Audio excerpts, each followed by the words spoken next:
প্রায় 10 বছর পর একটা পরীক্ষা হচ্ছে, তার এই অবস্থা, এই হচ্ছে তার হাল। হুম। প্রথম কথা, 10 বছর পর একটা পরীক্ষার কোয়েশ্চেন পেপার, অজস্র ভুল, এবং ভুলটা স্টুডেন্টদের নয়, যারা কোয়েশ্চেন সেট করেছে সেখানে ভুল। হুম। অথচ সেই ভুলের মাসুল গুনতে হচ্ছে স্টুডেন্টদের, তাদেরকে টাকা দিয়ে চ্যালেঞ্জ করতে হচ্ছে। এই হচ্ছে অবস্থা। আর কালকের রেজাল্ট তো তোমরা সবাই দেখেছো, আর নতুন করে বলার কিছু নেই। ফ্রেশারদের সত্যি মানে খারাপ লাগাটা স্বাভাবিক, একদমই স্বাভাবিক। কিন্তু আমার একটাই শুধু প্রশ্ন কমিশনের কাছে, যে এটাই যদি হবার ছিল, তাহলে পরীক্ষাটা নেওয়ার মানে কি হলো? কি কারণে পরীক্ষায় বসতে দেয়া হলো ফ্রেশারদের? শুধু মুখ দেখাবার জন্য? তার থেকে 500 টাকা করে নেওয়া হলো, কোয়েশ্চেন ভুলের জন্য তারা আবার চ্যালেঞ্জ করলো। এতগুলো মাস তারা পড়াশোনা করলো, ইন্টারভিউ প্রিপারেশন নিল, ডেমোর প্রিপারেশন নিল, সেই সময় সেই টাকার কি কোনো মূল্য নেই, কোনো ভ্যালু নেই? আর এটা যদি হওয়ারই ছিল, তাদের নাই বলা হতো যে হ্যাঁ বসার দরকার নেই, পরীক্ষাটা তোমাদের জন্য নয়, এটা শুধুমাত্র যারা ইন সার্ভিস তাদের জন্য। তাহলে তাহলে তো এই সময়ই থাকতো না। তারা একটা আশায় বুক বাঁধলো যে হ্যাঁ আমরা এবার হয়তো কিছু স্টুডেন্টদেরও বেকারত্ব ঘুচবে, আমরা চাকরি পাবো, তাই তো তারা পড়াশোনাটা করলো এতদিন ধরে। কিন্তু কি হলো এটাতে? এতদিন পড়াশোনা করার পর এই হচ্ছে তার পরিণাম, যেখানে 60 পেয়েও স্টুডেন্ট চাকরি পাচ্ছে না, মানে ইন্টারভিউর কল পাচ্ছে না। এই তো হচ্ছে অবস্থা। তার ম্যাক্সিমাম মার্কস হচ্ছে 70, সেখানে তো কাট অফ চলে যাচ্ছে 76-77। সেই 7 নাম্বার সে কোথা থেকে পাবে? তার উত্তর কি কিছু আছে? সেই 7 নাম্বারটা সে জোগাড় করবে কোথা থেকে? তাদের তো আর এক্সট্রা কোনো নাম্বার নেই। তার মানে সেই যাদের এক্সপিরিয়েন্স আছে তারাই চাকরি পাবে। তাহলে ফ্রেশারদের বসতে দেওয়ার মানেটা কি হলো? তাদের থেকে টাকাগুলো নেওয়ার মানে কি হলো? তারা তো একটা টাকা খরচ করেছে, প্রত্যেকেরই তো 5 টাকা হোক, 50 টাকা হোক, 100 টাকা হোক, 500 টাকা হোক, প্রত্যেকের সেই টাকার কিন্তু ভ্যালু আছে, সেটাকে তাকে উপার্জন করতে হয়। তাহলে সেই টাকাটার কি হবে? যে সময়টা সে দিল, সেই সময়টার কি হবে? এর কি কোনো উত্তর কি আছে? সদ উত্তর কিছু আছে কি? আমি শুধু এটাই জানতে চাইছি যে এই এই পরিস্থিতিটা কেন তৈরি করা হলো? যদি মনেই হয় যে এটা দেব না আমরা, ফ্রেশারদের চাকরি হবে না, তাহলে আগে থেকে বলে দিতে পারতো, তারা এই সময়টা নষ্ট করতো না। বা 11-12-এ যদি সবাই এক্সপিরিয়েন্সটাই পায়, তাহলে 11-12-এ বসারই দরকার ছিল না, তাদেরকে 9-10-এর জন্য বসতে দেওয়া হতো। এখন 9-10-এ কি হবে সেটাও তো বোঝা যাচ্ছে না। একটার পর একটা কোয়েশ্চেন ভুল এসছে, তারপরেও স্টুডেন্টকে চ্যালেঞ্জ করতে হচ্ছে। মানে ভুল করছে একজন, তার মাসুল গুনতে হচ্ছে আর একজনকে। এইভাবেই আন্দোলন প্রতিবাদ এই করে করেই শুধু স্টে অর্ডার, একটার পর একটা ডেট পিছিয়ে যাওয়া, এই করে করে পরীক্ষাইগুলো হচ্ছে না। প্রায় 10 বছর পরীক্ষা নেই, রিক্রুটমেন্ট কোথায়? তাহলে এইভাবে তো বন্ধই হয়ে যাবে সবকিছু। মানে সত্যি আমার বলার মতো কোনো ভাষা নেই। মানে খারাপ, খুবই খারাপ লাগছে তোমাদের জন্য যারা ফ্রেশার। আমি জানি যাই বলবো, যে কোনো সান্ত্বনা বাক্যই তোমাদের কিন্তু এখন কোনো কাজে লাগবে না, কারণ যে খারাপ লাগাটা সেটা একদমই মানে সঠিক। খারাপ লাগাটা খুব স্বাভাবিক।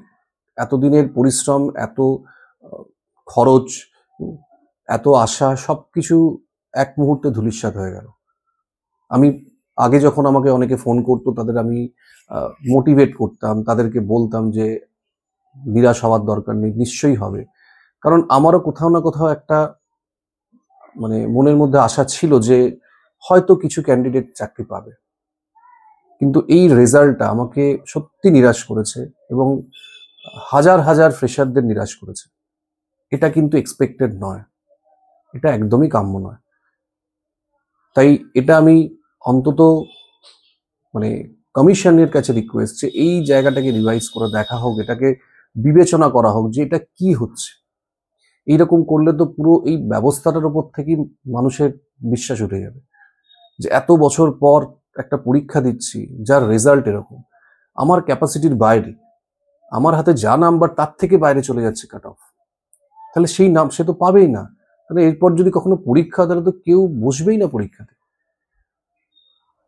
অন্তত এরকম একটা মানে শিক্ষাক্ষেত্র, যেখানে মানে যেটা একটা সমাজের মেরুদণ্ড, সেই জায়গাটা তো অন্তত এটা করা উচিত হয়নি। এই জায়গাটা তো অন্তত ঠিকঠাক করে রিক্রুটমেন্টটা করা উচিত ছিল। অন্তত যারা পাক না পাক সেটা পরের ব্যাপার, আমি সেটা নিয়ে কথাই বলছি না, সবাই চাকরি পাবে না, কিন্তু অ্যাটলিস্ট কিছু কিছু ফ্রেশার তো ইন্টারভিউর জন্য কল পেতে পারতো। তাহলে তো অন্তত এই আশাটা বেঁচে থাকতো মানুষের মনে, ক্যান্ডিডেটদের মনে, যে হ্যাঁ কিছু ফ্রেশার পেয়েছে, আমি পাইনি তো কি হয়েছে, আমার পাশের দাদাটা পেয়েছে, দিদিরা পেয়েছে, বা আমার সঙ্গে যে পড়তো সে পেয়েছে, অন্তত সে দেখতে পেতো যে হ্যাঁ কেউ পেয়েছে, তাহলে তার পড়াশোনা করার ইচ্ছাটা থাকতো। কিন্তু এইটা যেটা হলো তাতে তো ইচ্ছাটাই পুরো নষ্ট হয়ে যাবে। কিসের, কোনটাকে টার্গেট করে পড়বে একটা স্টুডেন্ট? যদি রেজাল্টের এই অবস্থা হয় তাহলে কাকে টার্গেট করে স্টুডেন্ট পড়বে? যে পরীক্ষা হবে, পরীক্ষা আমি চাকরি পাবো, কি কি কি নিয়ে পড়বে স্টুডেন্ট?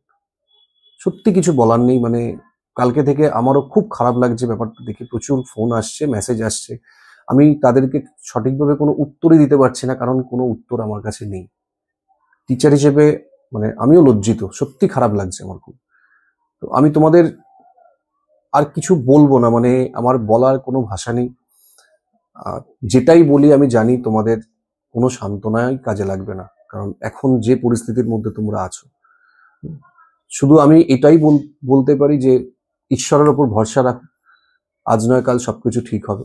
এর থেকে আর আমি বেশি কিছু বলতে পারছি না। 9-10-এর অবস্থা যা, 11-12 দেখলাম, 9-10-এর রেজাল্ট যতক্ষণ না বেরোচ্ছে ততক্ষণ তো সত্যি আর কিচ্ছু বলার নেই। কারণ আমি যা ভেবেছিলাম কোয়েশ্চেন অনুযায়ী যদি প্রপার ইভ্যালুয়েশন হয় তাহলে হয়তো বেশ কিছু ক্যান্ডিডেট পাবে। অনার্সে আমি জানি যেহেতু 10 মার্কস আছে এক্সপিরিয়েন্সদের, তো ম্যাক্সিমাম তারাই পাবে, কিন্তু অ্যাটলিস্ট ইন্টারভিউর জন্য কল পেতে পারতো কিছু ক্যান্ডিডেট। তাহলে অন্তত তাদের এই আশাটা তো থাকতো যে হ্যাঁ কিছু পেয়েছি, অন্তত আমরা ইন্টারভিউটা দিতে পারলাম। জীবনে তো কোনোদিন ইন্টারভিউতে বসতেই পারলো না, কত ক্যান্ডিডেট আছে যাদের বয়স পেরিয়ে গেল অথচ পরীক্ষায় দিতে পারেনি তারা। কি দোষ করেছিল তারা? তাদেরও তো মাস্টার্স আছে, বিএড আছে, সবই আছে, সমস্ত কোয়ালিফিকেশনই আছে। ইভেন এখনো যারা চাকরি মানে পরীক্ষা দিয়েছে তারা 59-60 নাম্বার পেয়েছে, আর কত পাবে? 60 তো ম্যাক্সিমাম নাম্বার কোয়েশ্চেন পেপারে, তো 60-এর বেশি কোথা থেকে পাবে নাম্বার? এটা এটা কি সম্ভব? কিরকম মানে একটা সিস্টেম, আমি তো সত্যি বুঝতে পারছি না। এইভাবে চলতে থাকলে খুব মুশকিল। এরপর তো স্টুডেন্ট পরীক্ষাতেই বসবে না যদি এরকম থাকে, এরকম একটা ইমপ্রেশন তৈরি হয়। তো সত্যি মানে আমার, এতদিন তোমরা অনেকে আমার ক্লাস দেখেছো, অনেকে কমেন্ট করেছো, আমি জানি প্রত্যেকের মনের অবস্থাটা কি এখন।